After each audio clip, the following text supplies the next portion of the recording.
Andy Stevenson for SevereMMA.com with junior middleweight Paul Redmond here at the Irish National Championships. Paul, you know, a great weekend of fights. You know, what did you think of it all? Yeah, I was really impressed with the competition. It was really good the way it's set up.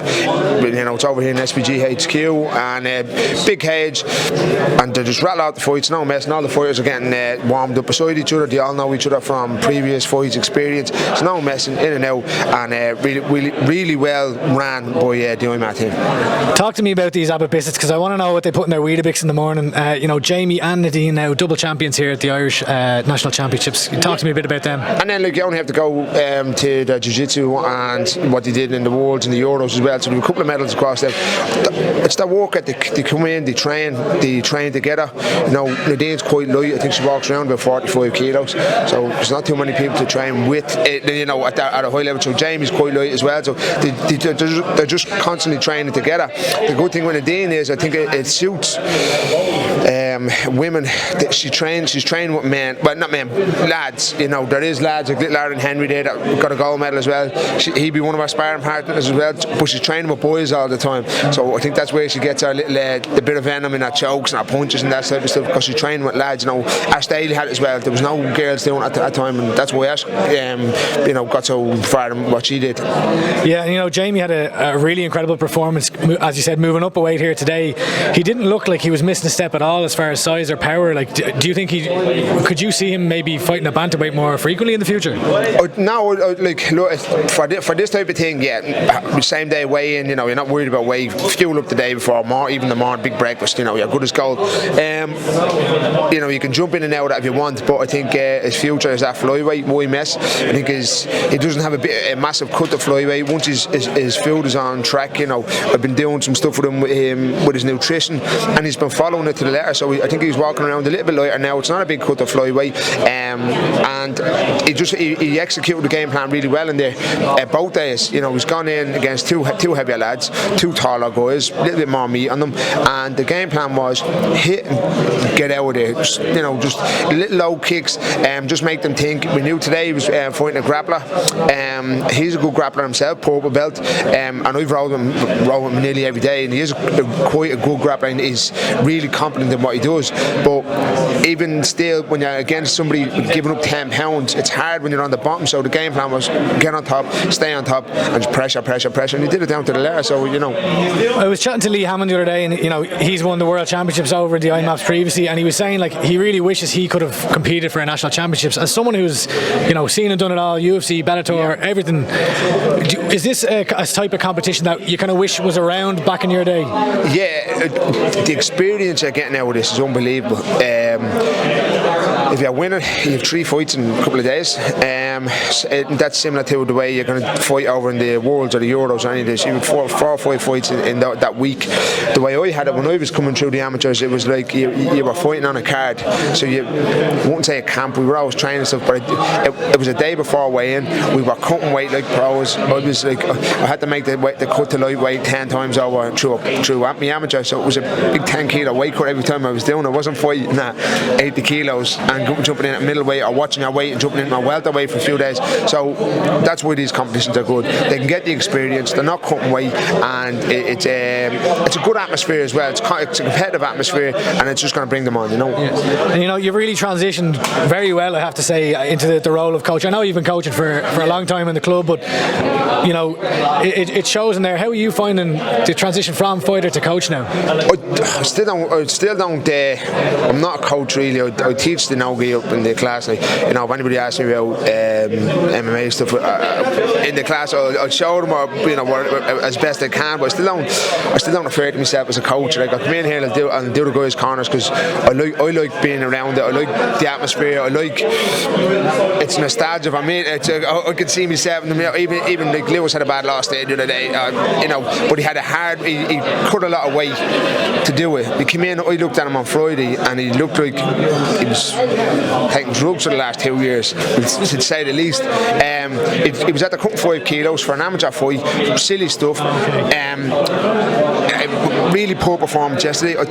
He beat the guy before, and I think he had won the first round and then just died of death. So we can see my mistakes in them as well, you know. So I think little things like that I like giving my advice on. But yeah, I just like being around it, and I like just giving me advice when I'm in the corner, you know. And you obviously made the decision to hang up the gloves once and for all. Yeah. You know, what brought you to that decision, and why now? A couple of things. Age, one of them. Injuries, another. And then just sort of where I was in the whole, where I was in MMA as a whole at the age I was at. I mean, if it had been another 6 or 7 years ago, say you made the UFC and then you know came back to Cage Warriors, but you had still a couple more years left. I mean, we were in the UFC, we came back to BAMMA, went on a good tear, BAMMA, KSW, went back to Bellator. But that was when I was 29, 30.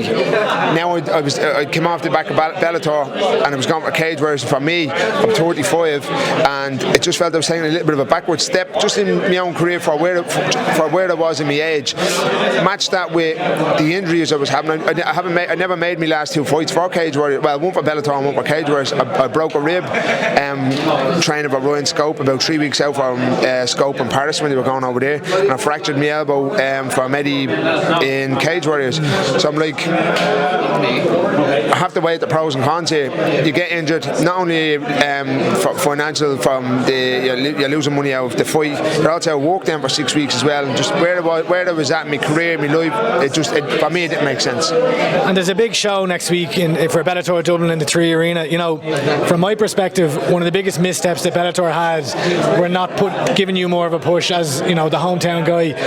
I know you're a really humble guy. I know you'd have never said this during your career, but now that a bit of time has passed, do you feel that you should have been given that elevated, you know, platform on Bellator when you were with them? I think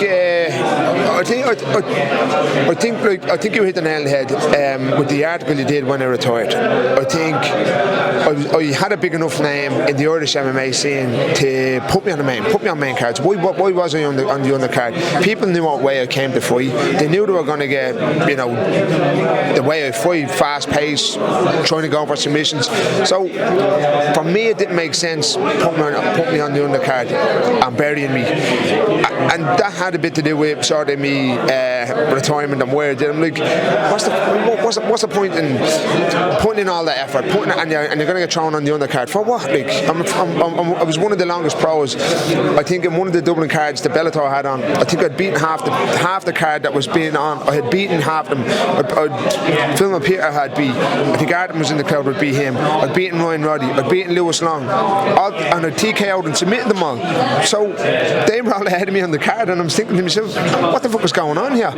So match that with everything that I just said. That's sort of where I retired. But I think, yeah, you're right. They did miss a step. You know, why not? And, you know, onto a more positive note, retirement. What does retirement look like for Paul Redmond? You were down the Cock and Bull last night DJing. That's it. No, retirement stays the exact same. I still train twice a day. I've got Polaris coming up in March 26th, I think. That hasn't been announced yet. So still grappling. I had a grappling match there against the Honey Badger Philip a couple of months ago now. So I like to keep active.